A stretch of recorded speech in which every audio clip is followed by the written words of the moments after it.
नमस्कार, ये आकाशवाणी पटना है। अब आप खालिद रशीद से प्रादेशिक समाचार सुनिए। पहले मुख्य समाचार। प्रदेश में आज से 11 दिनों का पूर्ण लॉकडाउन प्रभावी। 15 मई तक आवश्यक सेवाओं को छोड़कर अन्य सभी गतिविधियों पर लगी रोक। मुख्यमंत्री नीतीश कुमार ने लोगों से लॉकडाउन का पालन करने की अपील की। कोविड की श्रृंखला तोड़ने के लिए राज्यवासियों से शादी विवाह जैसे बड़े समारोह स्थगित करने का अनुरोध किया। प्रदेश में आज कोविड के लगभग 15,000 मामलों की पुष्टि। पटना में 2400 से अधिक नए मामले दर्ज किए गए। और मौसम विभाग ने अगले 3 से 4 दिनों तक राज्य के अधिकांश हिस्सों में तेज आंधी के साथ बारिश का अलर्ट जारी किया। कोविड के मामलों की संख्या लगातार बढ़ रही है, इसलिए श्रोताओं से अपील है कि कोई भी कोताही न बरतें। सुरक्षा के सभी उपायों का पालन करें। 18 वर्ष से अधिक आयु के सभी लोग निसंकोच टीका लगवाएं। 3 आसान उपायों का पालन करें और सुरक्षित रहें। मास्क पहनें, 2 गज की दूरी है जरूरी, सुरक्षित दूरी बनाए रखें, हाथ और मुंह साफ रखें। अब समाचार विस्तार से। कोविड संक्रमण के बढ़ते मामलों के मद्देनजर प्रदेश में आज से 11 दिनों का संपूर्ण लॉकडाउन प्रभावी हो गया है। लॉकडाउन को कड़ाई से लागू करने के लिए विभिन्न जिलों में प्रशासनिक और पुलिस अधिकारी अपनी निगरानी में निर्देशों का अनुपालन सुनिश्चित करा रहे हैं। इस दौरान बिना वजह सड़कों पर निकलने वाले लोगों से पुलिस ने कड़ाई से पूछताछ की और कई स्थानों पर ऐसे लोगों के खिलाफ कार्रवाई भी की गयी। राजधानी पटना समेत विभिन्न शहरों में लॉकडाउन का असर दिख रहा है। सड़कों पर सन्नाटा पसरा है और आवश्यक सेवाओं से जुड़े लोग तथा वाहन ही आते जाते दिख रहे हैं। 15 मई तक लागू लॉकडाउन के लिए गृह विभाग ने विस्तृत दिशा निर्देश जारी किए हैं।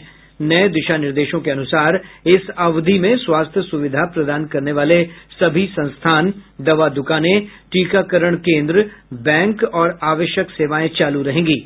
व्यावसायिक प्रतिष्ठानों सहित सरकारी और निजी कार्यालयों को बंद करने के निर्देश दिए गए हैं।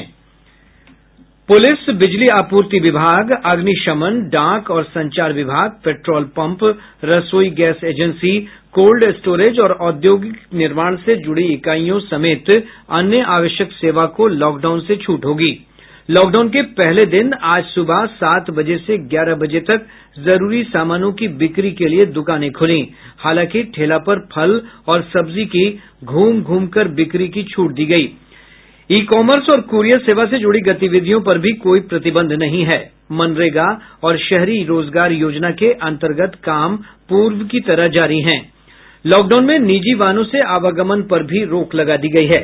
केवल रेल, विमान सेवा और अन्य लंबी दूरी की यात्रा के लिए ही सार्वजनिक परिवहन का उपयोग किया जा सकेगा। जिला प्रशासन द्वारा जिन निजी वाहनों के लिए ई पास निर्गत किया जाएगा, उनकी आवाजाही पर रोक नहीं होगी। इसके अलावा जिन लोगों को विमान और रेल सेवा के लिए जाना हो, उन्हें वैध टिकट के साथ निजी वाहन से आने जाने की अनुमति होगी। अंतर राज्यीय मार्गों पर दूसरे राज्य जाने वाले निजी वाहनों को भी लॉकडाउन से छूट दी गई है। लॉकडाउन के पहले दिन कोविड गाइडलाइंस के उल्लंघन के आरोप में राज्य भर में कई लोगों पर कार्रवाई की गई। पुलिस मुख्यालय से प्राप्त जानकारी के अनुसार आज 7 लोगों को गिरफ्तार किया गया, जबकि 448 वाहनों को जब्त किया गया। राज्य भर में लगभग 8 लाख रुपए जुर्माने के तौर पर वसूल किए गए। वहीं बिना मास्क के पकड़े जाने पर 3,300 लोगों के खिलाफ कार्रवाई करते हुए 1,64,000 रुपए दंड के रूप में वसूला गया। मुख्यमंत्री नीतीश कुमार ने लोगों से लॉकडाउन का पूरी तरह से पालन करने की अपील की है। उन्होंने कोविड संकट की इस घड़ी में लोगों से शादी विवाह जैसे बड़े आयोजनों को स्थगित करने का भी अनुरोध किया। श्री कुमार ने प्रदेशवासियों के नाम ट्विटर पर एक संदेश में कहा कि इस तरह के आयोजनों में दूसरी जगह से लोग आते हैं। इन्हें स्थगित करने से कोविड महामारी की श्रृंखला तोड़ने में बड़ी मदद मिलेगी। मुख्यमंत्री नीतीश कुमार ने कोविड संकट के बीच ऑक्सीजन, रेमडेसिविर और अन्य आवश्यक दवाओं की कमी को लेकर आज उच्च स्तरीय समीक्षा बैठक की। श्री कुमार ने दवाओं की जमाखोरी और कालाबाजारी करने वालों के खिलाफ कठोर कार्रवाई के निर्देश दिए हैं। उन्होंने कोविड मरीजों और अन्य बीमार लोगों से मनमाना पैसा वसूल रहे निजी एम्बुलेंस संचालकों पर भी कार्रवाई करने को कहा है। मुख्यमंत्री ने राज्य में बढ़ते कोरोना संक्रमण के मद्देनजर ऑक्सीजन की जरूरतों का आकलन कर ऑक्सीजन उत्पादन क्षमता बढ़ाने के निर्देश दिये। मुख्यमंत्री ने कहा कि ऑक्सीजन उत्पादन के लिए refilling plant, bottling plant, tanker आदि की व्यवस्था के लिए सरकार राशि उपलब्ध करायेगी। बैठक में विभिन्न सरकारी अस्पतालों में कोविड मरीजों के लिए बेड की संख्या बढ़ाने को भी कहा गया है। इस बैठक में उप मुख्यमंत्री तारकिशोर प्रसाद तथा रेणु देवी, स्वास्थ्य मंत्री मंगल पांडेय, उद्योग मंत्री सैयद शाहनवाज हुसैन सहित विभिन्न विभागों के सचिव शामिल हुए। राज्य में बढ़ते कोरोना संक्रमण के मद्देनजर लागू लॉकडाउन का कड़ाई से अनुपालन कराने के लिए पुलिस कर्मियों की छुट्टियां रद्द कर दी गई हैं।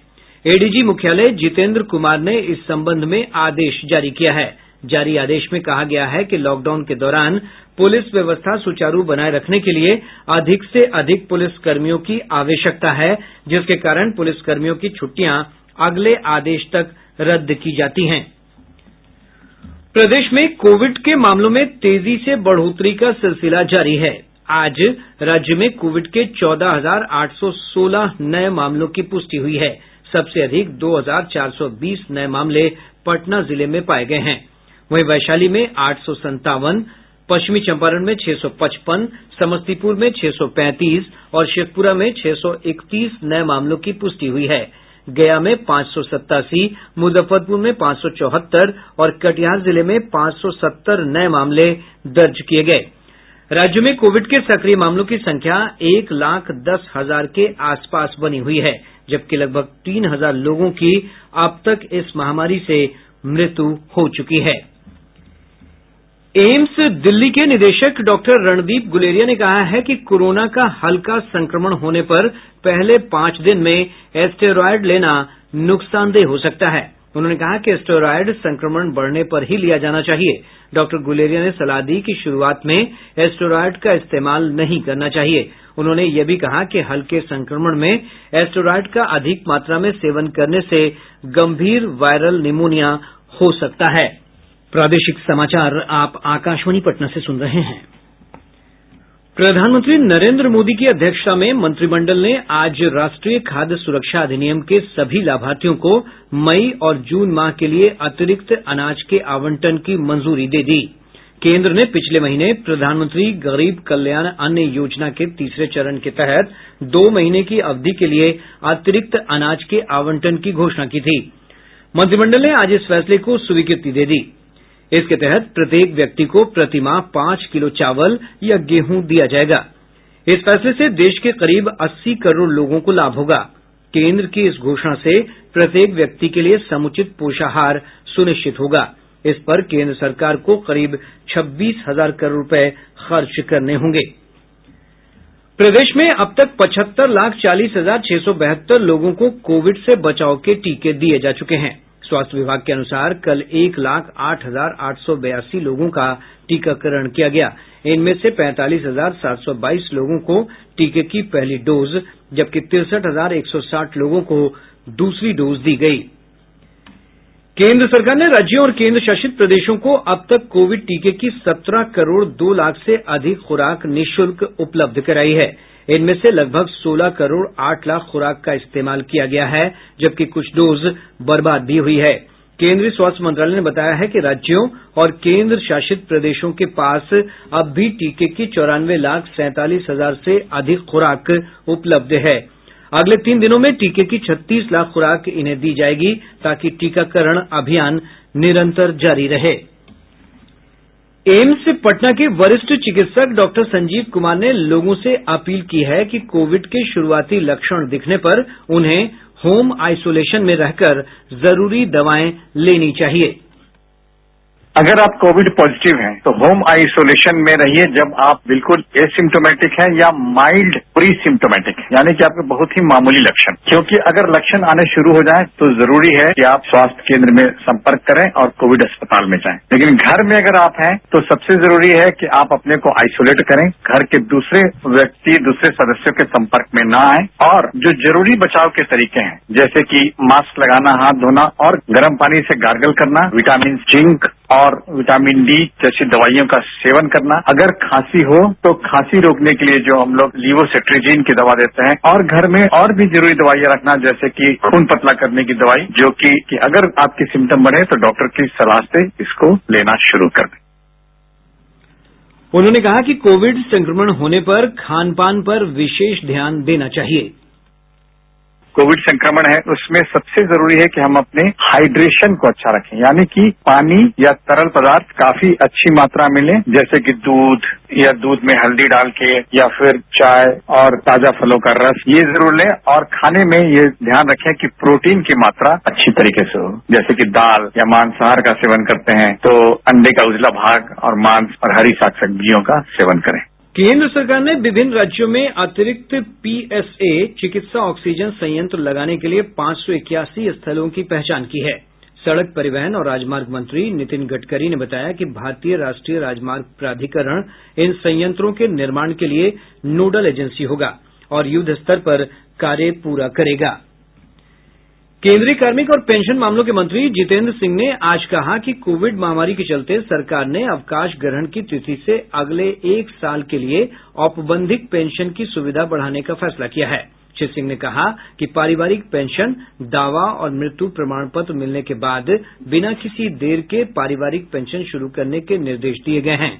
इसके लिए वेतन और लेखा कार्यालय को पारिवारिक पेंशन मामले भेजने का इंतजार नहीं करने को कहा गया है। राज्य के अधिकांश हिस्सों में आज तेज आंधी के साथ हल्की बारिश दर्ज की गई। पटना, नवादा, अरवल सहित दक्षिण बिहार के कई जिलों में मौसम में बदलाव देखा गया। उत्तर और पूर्वी बिहार के कई हिस्सों में अच्छी बारिश हुई है। हमारे संवाददाता ने खबर दी है कि अररिया जिले के फारबिसगंज, रानीगंज और नरपतगंज तथा आसपास के क्षेत्रों में तेज आंधी के साथ बारिश से फसलों और कच्चे घरों को काफी नुकसान पहुंचा है।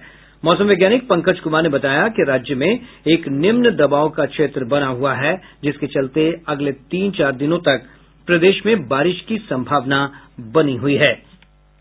बिहार में मई महीने में प्री मानसून गतिविधि 1 मई से शुरू हो गई है, जिसके कारणवश अधिकतम तापमान में उल्लेखनीय गिरावट देखी जा रही है। पिछले 24 घंटों के दौरान खासकर उत्तर बिहार में मुख्य मौसमी घटना के रूप में गरज के साथ बारिश की सक्रियता देखी गई। निम्न दबाव की रेखा पंजाब से लेकर असम तक बनी हुई है एवं बिहार और दक्षिण हिमालय पश्चिम बंगाल होते हुए गुजर रही है। बंगाल की खाड़ी से मिलने वाली आर्द्र हवा का प्रवाह अभी भी जारी है। इन सभी संयोजन से राजधानी पटना सहित पूरे बिहार अभी 3 से 4 दिनों तक काल बैसाखी सक्रिय रहने का अनुमान है, जिसके कारण लगभग पूरे प्रदेश में गरज वाले बादल के साथ हल्की से मध्यम तीव्रता की बारिश, तेज हवा और कहीं कहीं ओले पड़ने की संभावना बनी हुई है।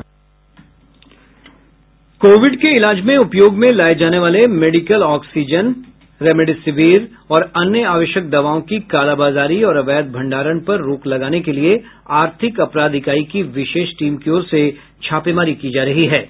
कालाबाजारी के आरोप में ऑक्सीजन सिलेंडर की कालाबाजारी के आरोप में आज पटना जिले के अगमकुआं, पत्रकार नगर और राजीव नगर थाना क्षेत्रों से 3 लोगों को गिरफ्तार किया गया है। और अब अंत में मुख्य समाचार एक बार फिर। प्रदेश में आज से 11 दिनों का पूर्ण लॉकडाउन प्रभावी। 15 मई तक आवश्यक सेवाओं को छोड़कर अन्य सभी गतिविधियों पर लगी रोक।